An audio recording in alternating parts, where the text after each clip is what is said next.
নমস্কার বন্ধুরা, বাংলা বার্তায় আপনাদের স্বাগত। আমরা জানি বাংলাদেশে কি ভয়াবহ পরিস্থিতি হয়ে রয়েছে। মৌলবাদীদের তাণ্ডব, যত্রতত্র হামলা চালাচ্ছে সংখ্যালঘুদের ওপর। কখনো বা তাদের ঘরবাড়ি ভেঙে দিচ্ছে, কখনো বা তাদের মারধর করছে। একাধিক ঘটনার সামনে আসছে। বলা চলে সারা বিশ্বের নজর রয়েছে বর্তমান বাংলাদেশ পরিস্থিতির ওপর। ইতিমধ্যে ব্রিটেন সরকার তো তাদের নাগরিকদের একটা নিষেধাজ্ঞা দিয়ে দিয়েছে যে বাংলাদেশ থেকে দূরেই থাকাটা সমীচীন হবে। কার্যত সেখানে যে মৌলবাদীদের কার্যকলাপ, সেখানে গিয়েছে একটা বিদেশি নাগরিক নিরাপত্তার মধ্যে থাকবে, এটা আশা করাটা সমীচীন হবে না। কার্যত সে কারণেই ব্রিটেন সরকার তাদের নাগরিকদের নিষেধ করে দিয়েছে।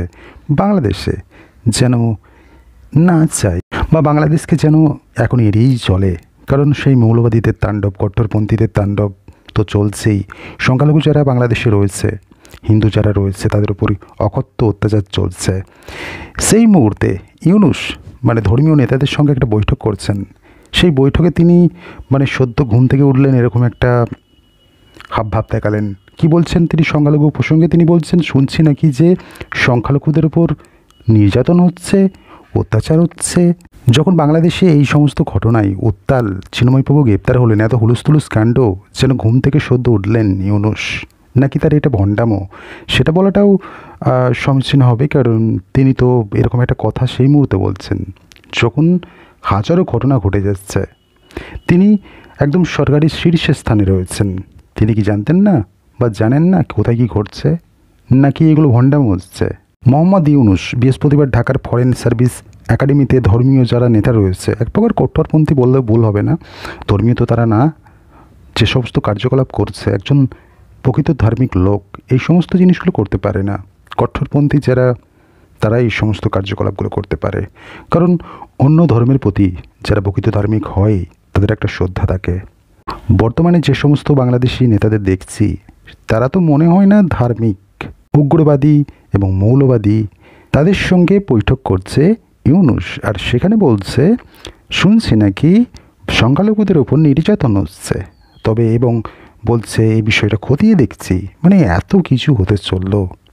সংখ্যালঘু যিনি মাথা আর কি, সংখ্যালঘুদের যাদেরকে তিনি একত্রিত করার বার্তা দিচ্ছিলেন, এক করছিলেন, যারা বাংলাদেশে হিন্দু রয়েছে তাদেরকে এক করছিলেন, সেই নেতাকে গ্রেপ্তার করলো ইউনূস। সে কি কিছুই জানে না, এমনি এমনি গ্রেপ্তার হয়ে গেল? আর হট করে তিনি এসে বলছেন, শুনছি নাকি সংখ্যালঘুদের ওপর অত্যাচার হচ্ছে। মনে হচ্ছিল যেন এতদিন ইউনূস ঘুমোচ্ছিল, এত দীর্ঘদিন যাবৎ একটানা ঘুমোচ্ছিল, এবং ঘুম থেকে এই সদ্য উঠলো। একটা ধর্মীয় যারা নেতা রয়েছে তাদের সাথে বৈঠক করার জন্য তার ঘুমটা ভাঙলো, আর সে কারণেই তিনি এরকম একটা কথা বলছেন। সাথে তিনি মিডিয়ার ওপরেও আঙুল তোলেন। তিনি বলতে চাইছেন এই সমস্ত যে ঘটনাগুলো মিডিয়াতে দেখানো হচ্ছে বা বলা হচ্ছে, তার কিছুই ঘটছে না। তিলকে তাল বানাচ্ছে মিডিয়া, এরকমটা বলছে ইউনূস। ইতিমধ্যেই আমরা জানি বাংলাদেশের বাজারে পণ্য জিনিসে আগুন লেগেছে, হাত দিতে গেলে ছাকা লাগছে, এবং এই যে বাজারে অর্থনৈতিক দিক কিন্তু ভেঙে পড়ছে, জিনিসের মূল্যবৃদ্ধি ঘটছে। সাধারণ মানুষ যারা রয়েছে তাদের একটা ধৈর্য রয়েছে, এবং তাদেরকে বলা হচ্ছে ভারত তাদের শত্রু, এবং ভারতকে বয়কট করতে হবে, ভারতীয় পণ্য বয়কট করতে হবে। কিন্তু এর বাস্তবতা, এর বাস্তব যে একটা রূপ, সেটা কি হতে পারে, কতটা ভয়ঙ্কর হতে পারে, সাধারণ মানুষ কিন্তু এটা বুঝতে পারছে না। এবং ইউনূস তার গদিটাকে সুরক্ষিত করতে, আরও দীর্ঘায়ু করতে একের পর এক অজুহাত সামনে নিয়ে আসছে। আমরা দেখছি কখনো বা তিনি বলছেন এই মুহূর্তে নির্বাচন করা যাবে না। কার্যত এগুলো তো মানুষ বোকা নয়, এগুলো তার ক্ষমতার লোভের যে একটা বহিঃপ্রকাশ, সেটাই তার কথার মাধ্যমে ভেসে উঠছে। তিনি এটাই স্পষ্ট করেছেন। যখন তিনি নির্বাচন করাতে পারেন, করাচ্ছেন না, পিছিয়ে দিচ্ছে, যাতে তার মেয়াদটা আরও বেড়ে যায়। তিনি যে গদিতে বসে রয়েছেন, সেই গদিতে বসাটা যেন আরও লম্বা সময় হয়। তাদেরও অবস্থা যে পাকিস্তানের মতো হবে। এই ইউনূসকে একদিন হয়তো বঙ্গোপসাগরে গিয়ে লাফ দিতে হবে।